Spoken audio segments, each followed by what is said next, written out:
I would absolutely love. It's like a dream of mine to fight the T-Mobile in Vegas. The atmosphere in Vegas, full stop, is crazy, but a fight event in Vegas there's nothing like it. And I'd love to fight the T-Mobile. So March 7th is what I'm aiming for and I've asked for. But obviously, a couple of weeks later, they come back to my hometown. So coming back to London, it could be that card. Either one, I'll be happy and ready for.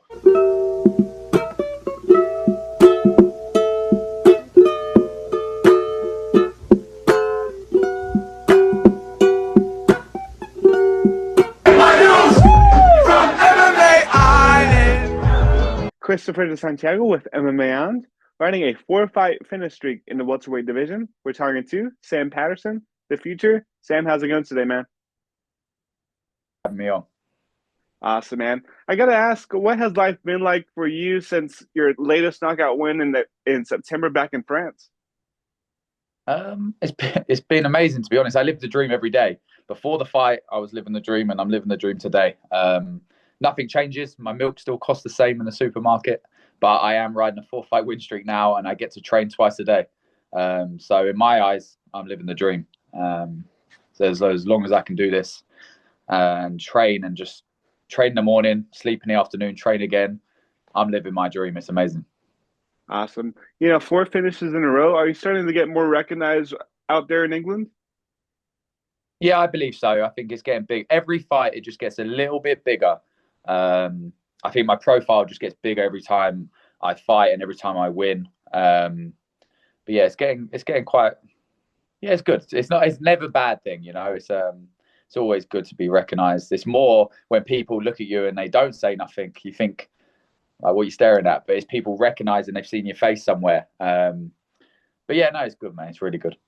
Mm-hmm. I saw on the Instagram post that you did, you got to hang out during The Rock Johnson. You got a special screening for the Smashing Machine. What was it like meeting The Rock, Dwayne Johnson?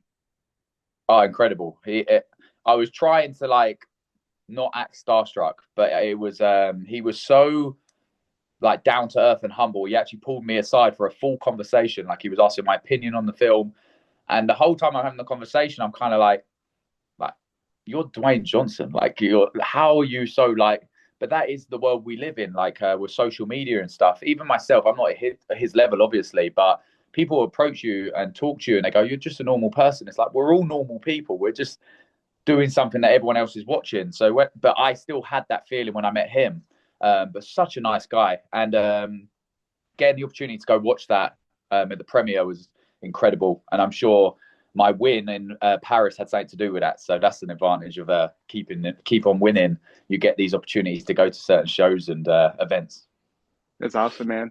I saw you did an interview with Combat Evolved, and you said that, you talked about being a fan before that you were a UFC fighter. Can you talk to me about the people in MMA that you grew up watching? To be honest, I grew up I used to watch a lot more flashy. I watched Showtime Pettis was probably the top guy I'd watch because he was I was a kid, so you follow anyone that's got all the flash and all the kind of cool shit. So yeah, I follow a lot of that, and then I've just always been a fan of martial arts and anything in general, fights in general. So even now, I haven't really got inspirations or anything. I've just got guys I like to watch fights. I like watching all fights, to be fair. But yeah, growing up when I was younger, like a kid, I would watch Anthony Pettis, Anderson Silva. These guys are a bit flashy, a bit about them. And as I've got in the game and I'm actually in it now, it's like I'm far from flashy. I'm kind of more fundamentally sound and stick to the basics because they're doing everything correct. But yeah, as a kid, you think you can do fucking 7 backflips. But as you get a bit older, you realize it's not as easy as they made it look, Yeah, I mean, you talked a little bit about it right there, but are we ever going to see Sam Patterson do anything crazy inside the cage? Maybe like a Showtime kick off the cage, anything like that? My coach would like me to say no. But if the opportunity presents itself, I think most of these things that you see are opportunity presenting themselves. And I've got so much more to show that thankfully, my coach is happy that I'm finishing them in the first round, but I haven't showed nothing of my game yet. And it's probably a blessing in disguise because if I can get through, let's say there's levels in the UFC, the lower level now, when you get to the top 15 and the top 10, if I can get to the top 15 in the world without taking any damage or anything like that, I'm going to be more durable and ready for that kind of the longer fights and the bigger competition. So yeah, I think you never know. You never know. If the opportunity presents itself, I'll jump off the cage, no problem. For 50 Gs, I'll definitely jump off the cage. Nice, Sam. Nice. And then you posted on Instagram stories that you'd like to return at UFC 326, maybe UFC London in March. I guess, can you talk to me a little bit more about when you would like to return? Yeah, I'm actually waiting to hear now. I would love. I fought in Vegas twice, and they've both been at the Apex. I would absolutely love. It's like a dream of mine to fight the T-Mobile in Vegas. I was very fortunate to be able to go out there and watch 320 recently, Alex Pereira's fight and Merab. And the atmosphere in Vegas, full stop, is crazy. But a fight event in Vegas there's nothing like it. And I'd love to fight the T-Mobile. So March 7th is what I'm aiming for and I've asked for. But obviously, a couple of weeks later, they come back to my hometown. So coming back to London, it could be that card. Either one, I'll be happy and ready for. But yeah, if I had to choose, I'm not going to lie. I would choose the earlier date because I want to get back to work. March 7th is before March 21st. So that's the card I would love. But either or, whichever one the UFC put me on, just give me a good name and I'll be ready to go. And London would be a redemption story for you, right? Because that's where you made your debut.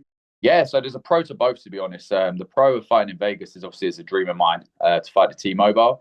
But it's also fighting in London is a redemption story for me because the last time I lost was in London. There was a big build up to that and I just didn't perform. So I'd like to think I owe the fans a better performance, but I did that. I fought in Manchester.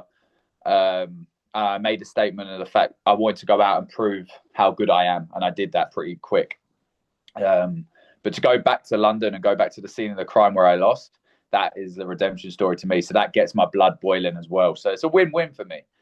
You find these little ticks, these little things that get you going, and both of them have their kind of stories and narratives, let's say.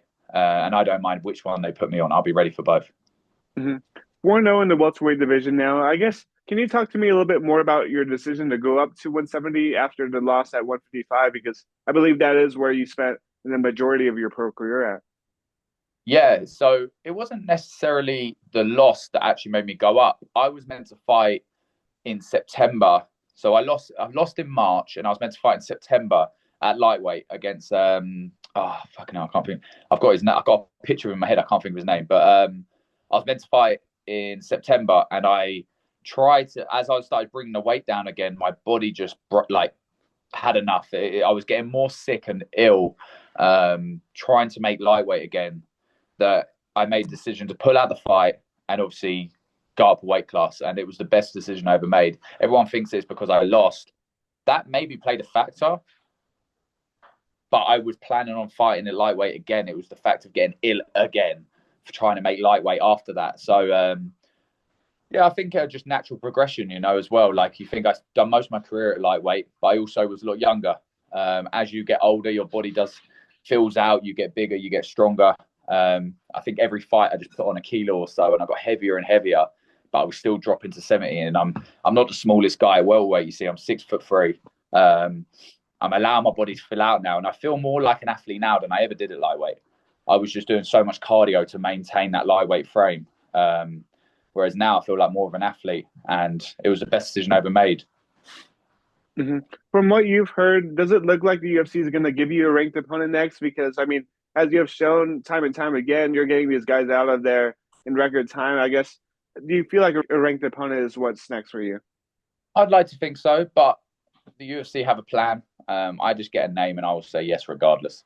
But it would be nice to challenge myself. I got in this game to challenge myself and no disrespect, because the guys I've been fighting are savages, but I have made it look easy. All four of them, all four first round finishes. So for how hard I work and the work I put into fight, I would like to challenge myself. And I believe a top 15 or someone outside the top 15, but a bit higher up or someone with name value. It's no disrespect. I would like their spot, but at the same time, I want to challenge myself. I want someone that maybe could take me to the second round and push me that little bit more, because my biggest strength has not been shown yet. And I don't want to give it away or but once I get a higher ranked guy and I go to the second, third round, my full arsenal will be on display. And yeah, I would like to be challenged. So let's see what the UFC have planned. I don't know what they're thinking. Whoever I get, I will say yes. I've never said no. So whoever they say, I'll be ready for. Did I see that you called for Neil Magny after your last fight? Yeah, I called out Neil Magny based off the fact of I've watched his career. I've been a fan of him before. He's been in the game a long time, and it was more just showing the UFC the kind of level of opponent I wanted. Like Neil Magny, I don't know if he's in the top 15, but he's up there, and everyone knows who he is. He's been around. He's been around for the who's who, and I wanted to test myself, and I believed he was the guy to test me. Potentially, I would never know until you step in there, but it was just showing the UFC I want someone around that, like the kind of level I'm looking to go to. You can keep throwing these names at me, and I'll say yes regardless. But the aim is to be a world champion now, so working my way up to those rankings and taking out Neil Magny, that everyone knows, would have been kind of the step in the right direction. What do you make of the landscape of the welterweight division right now, Sam? Because I mean, it's loaded with killers along with yourself. You got Prates, you got Machado Gary, Shavkat. There's so many people. I guess, what do you make of the landscape right now? Oh yeah, it's brilliant. Like, I think every division goes through this period where there's just a bunch of great fighters at the right time, like at the same time, So right now, I think welterweight's on top, the way that we've got so many guys coming through. And everyone's a killer. Everyone's going out there performing. So to get up there and start challenging that kind of, I see that being a couple of years away for me, but you never know. If I keep smoking everyone in the first round, then it won't be so far away, and I'll be in the same the same bracket as them guys. But it's very nice to see, like, if the welterweight division does well, there's more eyeballs on me, so it's a win-win. And I think getting myself up there and challenging for a world title was the aim. So I keep an eye on all these guys, and yeah, the savages in the welterweight division right now. Mm-hmm. Where does Sam Patterson see himself in a year from now, like at this time next year? I see myself in the top 15 in the world. By the end of next year, I want to be at least top 15 in the world. And in the game, I think they're the two kind of goals I've got set for next year. Top 15 in the world and in the game. And we'll see. We'll see how it goes. I've only had 2 fights this year and 2 fights last year. If I come out healthy, I'd like to get more fights than that. I would like to be fighting while I'm healthy and while I'm young, because you never know. The next fight could be a 3-round war, and I could be on the sidelines because I have to be, because I'm broken. But if I'm healthy, I want to be staying active. I'm always in the gym. I just need a certain amount of time to get mentally ready to go in there and hurt someone. And I believe next year, top 15 in the world. Mm-hmm. 2 more questions for you outside of MMA. What TV shows are you watching right now? TV shows? What are we watching at the moment? What am I watching? Oh, to be fair, right now, I watch Stranger Things because that come out recently and everyone was on that.